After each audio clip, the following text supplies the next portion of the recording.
Assalomu alaykum va rahmatulloh. Jum'a kun bugun Qozon закладка камня на соборную, на самую большую соборную мечеть Татарстана. Вот butun yerda sog'lar, butun masjidlarni hozir bek ko'p qo'noqlar kelgan. Qo'noqlar endi butun Rossiyadan delegatlar. Ramil Hazrat, assalomu alaykum. Bizning YouTube kanalga bir ikki so'z aytsangiz, пожалуйста. Selamlar yetkiramiz bütün sizning musulmon qardoshlaringiz. Ramil Hazrat, aytingizlar, men anglata olmadim. Bu nendek мероприятие bizning? Bunda narsa bo'ladi? Bizning bugun shu yerda endi Jamik Qozonning Jamik masjidining tosh soluning мероприятияsi, birinchi tosh solu deb aytiladi. Shunlarga bir yo'lshonli мероприятие o'za.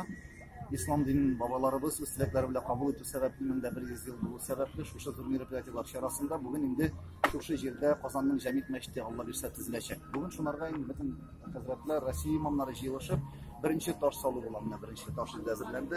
Mana shu ko'prak ostida ne takbirlar aytib endi birgalab shu toshni birinchi. Ramil Hazrat, bir so'rov. Mana Ufada masjid sog'lar bitin, Grozniyda soldilar. Shuning misoli bo'ladimi endi bu da?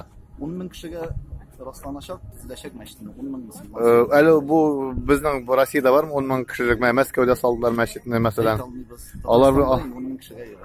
10 ming kishiga yo'q albatta Tatarston. Alhamdulillah. Allohning rahmati olsun Hazrat. Sog' bo'lasiz. Mana Ramil Hazratdan intervyu oldik alhamdulillah. Shu mana mana bo'lsa shundan ko'rsatar edim sizga butun masshtabin. Я сейчас для канала сниму и спущу. Да, конечно. Mana jamoat qarag'iz, masshtab, mana ko'p imomlar kelgan, butun Rossiyadan, butun tubaklardan kelganlar. К сожалению, telefonga qana tushdim, yaxshi kamera bilan tushirib bo'lmay. No kanal uchun bulayda yarar.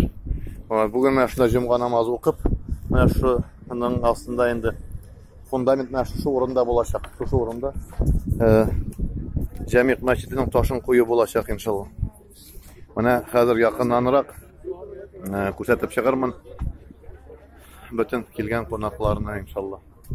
Yaxshi